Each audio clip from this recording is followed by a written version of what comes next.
Space News 83. The Earth cannot be liberated by force, yet we are inside anyway. Hello, thank you for being here with me once more. I hope you are very well today. This is Marie, with another edition of Space News. Welcome to my channel. This information can be seen as science fiction, or as the viewer sees best, and I post it for entertainment purposes only. Still, I take my information very seriously, and for whoever has eyes to see. I am writing this on the morning of May 30th, 2025.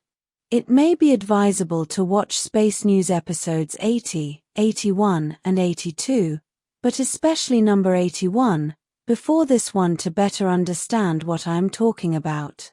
This is a hard video for strong fighting souls, not for New Age delicate flowers. I am not New Age, although I am as Pleiadian as it can get. Yet I grew up on Earth, what gives me a unique and personal perspective of the situation there, and my soul is Urmah, confirmed by the big cats themselves, so don't expect me to always be peaceful and only capable of giving love and light and nothing else like so many other so-called Pleiadians.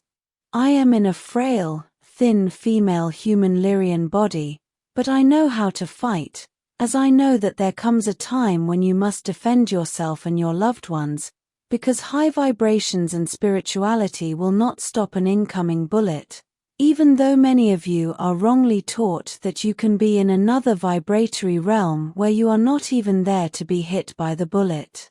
That is true, yet while in material realms, especially on Earth, believing that is enough is highly delusional. Being a nice person devoted to helping others, in service to others and not in service to self, as the Andromedans say, and with no regard to your personal needs, context and frame, will only open you up to being narcissistically abused and plain exploited.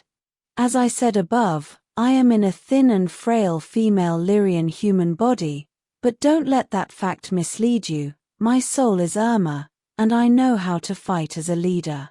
I have an extensive mental data bank of all kinds of detailed military history, strategy and knowledge I don't even know where I got from. It is as if it were hardwired into my brain.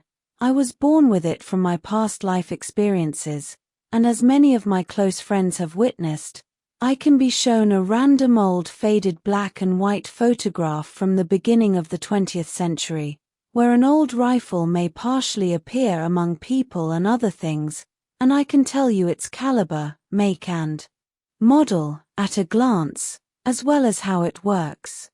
I can also fly a human helicopter or an aircraft, not just in theory, and I can drive cars and motorcycles as well, let alone all the complex arsenal of Taygeta advanced vehicles and starships as well.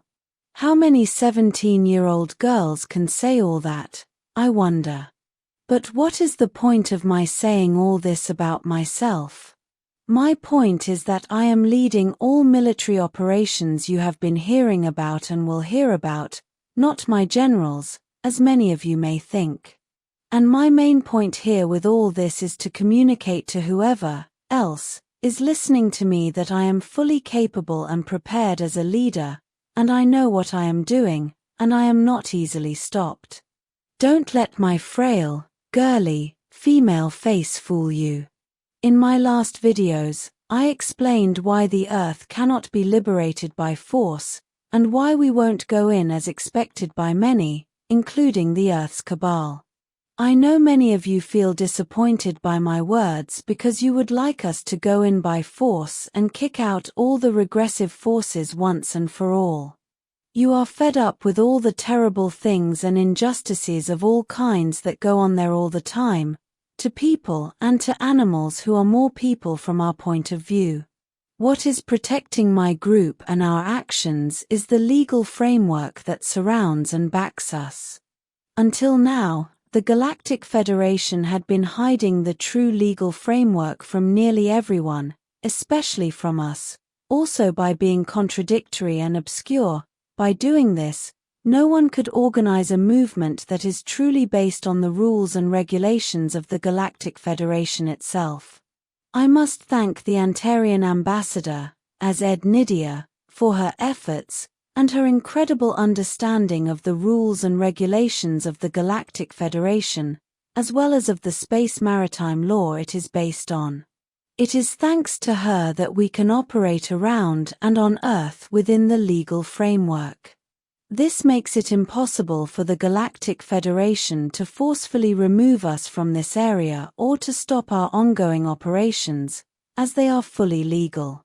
Even the infamous Prime Directive is full of loopholes, exceptions, and incongruences we are using to our advantage. The matrix of Earth cannot be disturbed.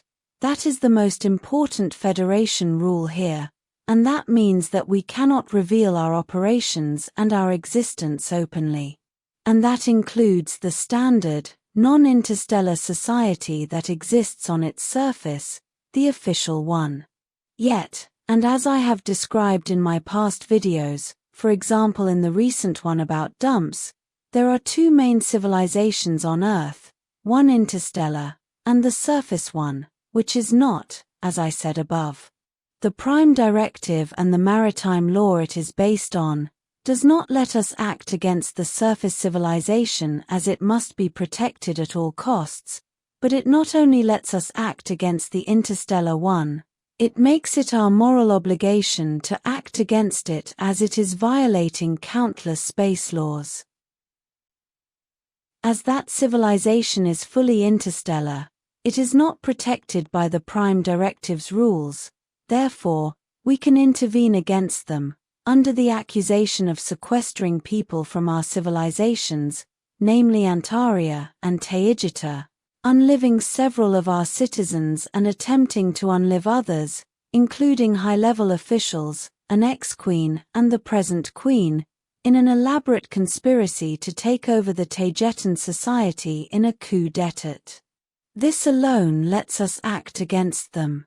That interstellar civilization on Earth, which is half underground and half on the surface, mingling with the non-interstellar one, is also accused of violating the Prime Directive several times as well as many other space laws, as they have been, and continue to sequester inhabitants of lesser developed, non-interstellar pre-industrial societies for shady purposes.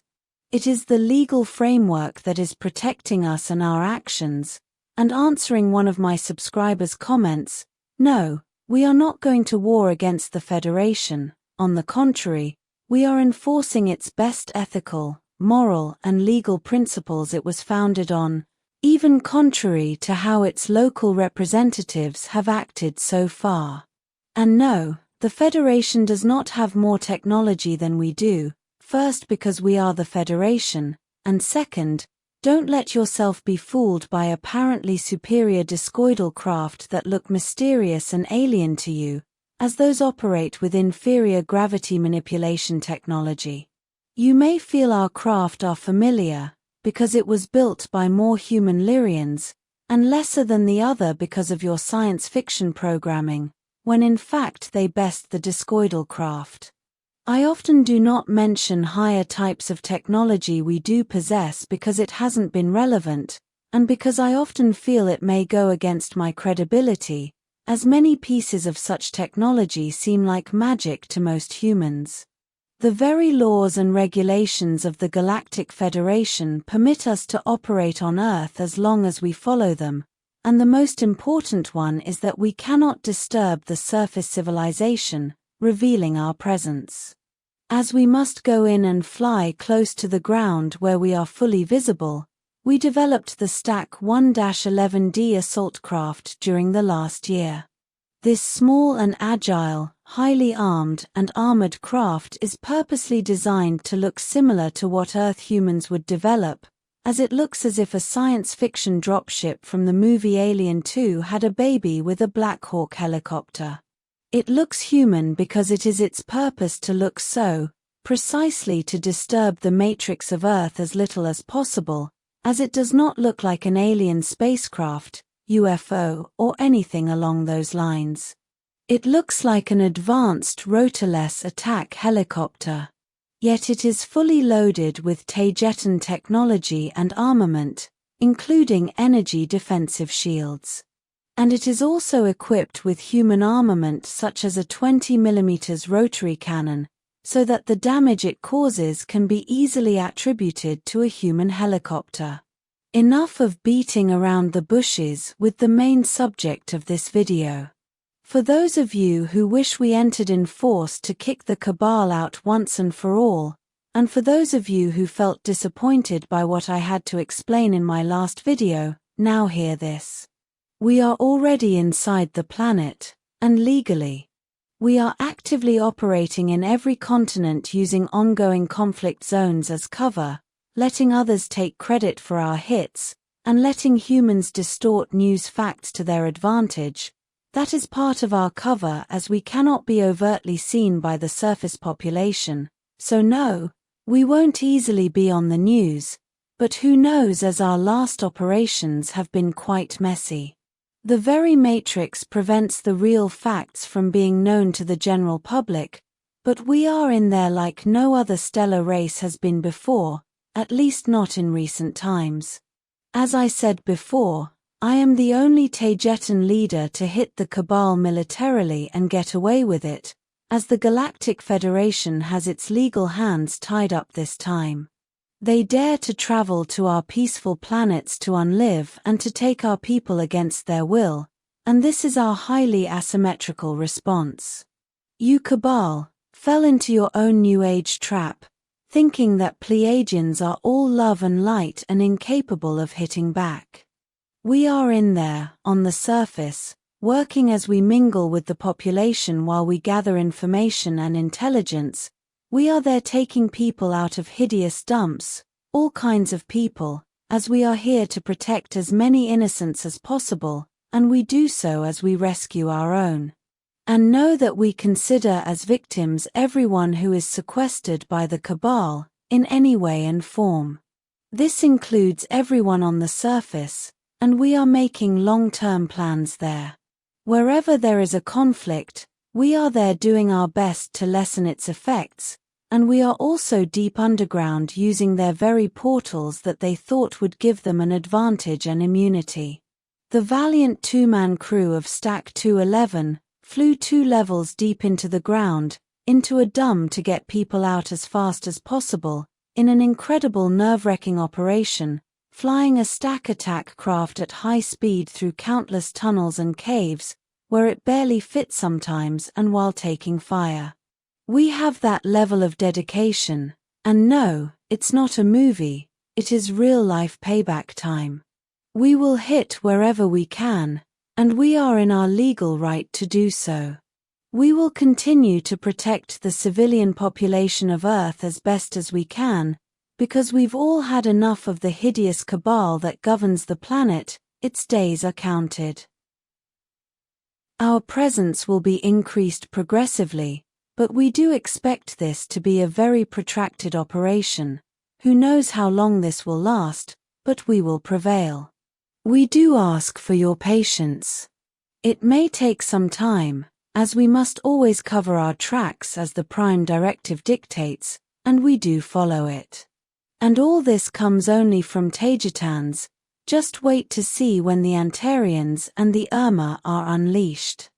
Our crafts take hits from small arms fire daily, because we move slowly and at treetop level. Fortunately, our shields are strong and protect us from it.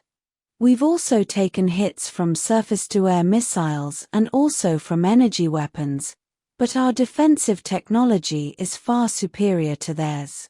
This mostly happens while stack crafts look for enemy movements in the mob-infested mountains of western Mexico, and the bad guys there have nicknamed them as La Parca Chilona, something like the Screaming Death, due to the distinctive high-pitched whining sound of our magnetic plasma turbines, which power the stack craft.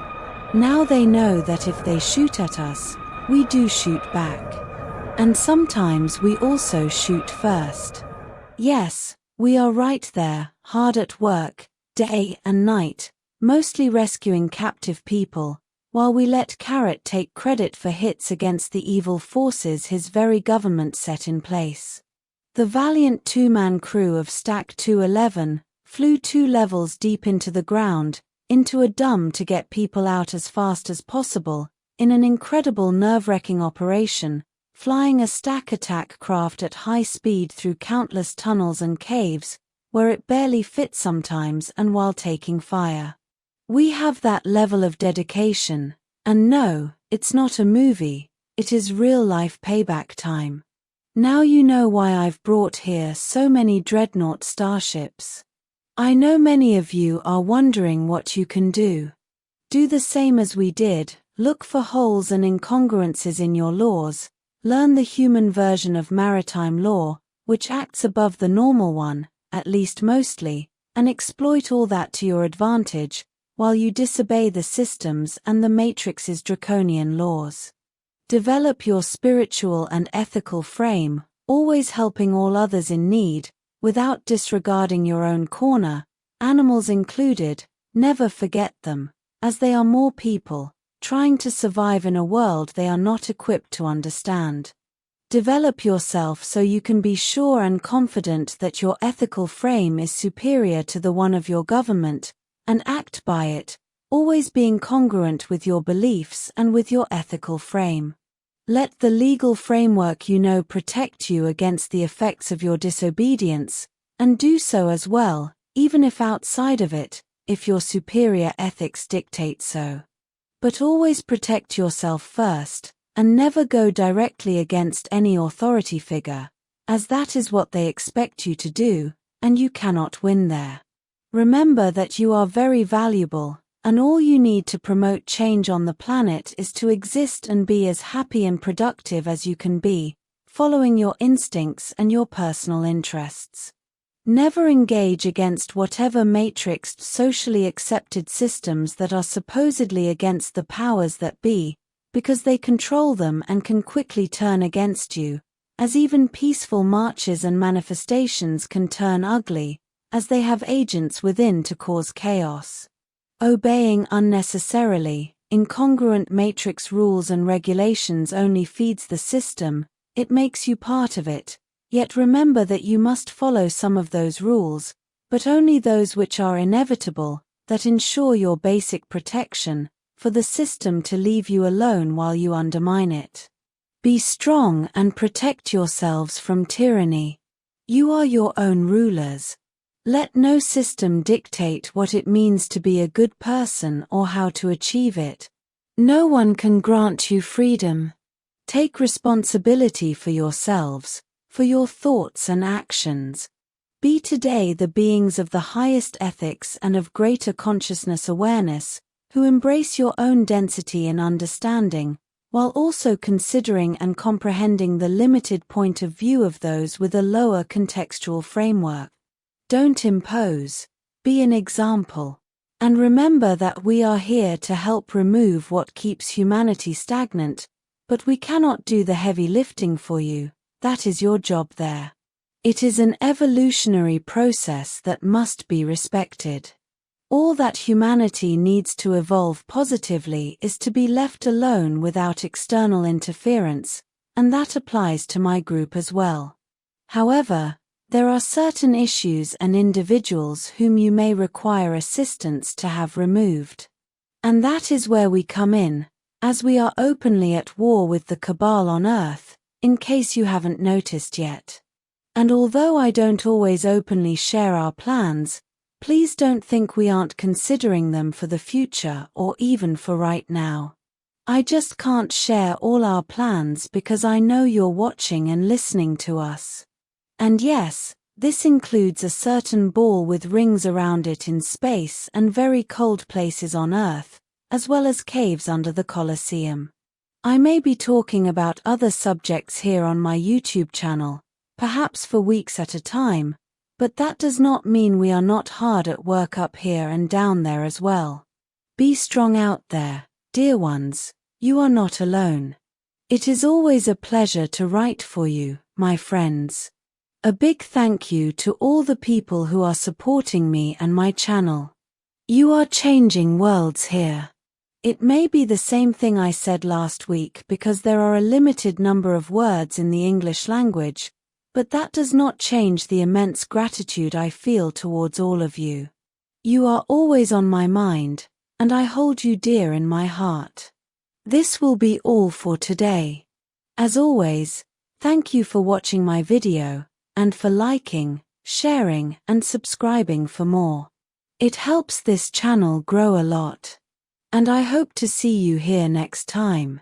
With much love and appreciation, your friend, Queen Marie, 1st of Taygeta.